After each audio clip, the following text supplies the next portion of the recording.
மானாமதுரை அருகே கட்டிக்குளம் தடுப்பணைகள் பகுதியில் இளைஞர்கள் காலை முதல் இரவு வரை கொசுவலை காரவலைகளை பயன்படுத்தி மீன்களை அள்ளி வருகின்றார்கள்.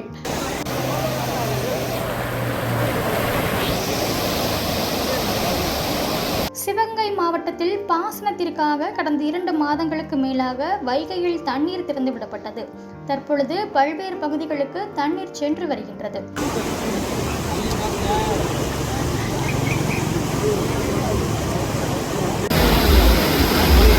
குறிப்பாக கட்டிக்குளம் மதக்கணை பகுதியில் இளைஞர்கள் காரவலை கொசுவலை ஆகியவற்றை பயன்படுத்தி பல வகையான மீன்களை பிடித்து வருகின்றார்கள்.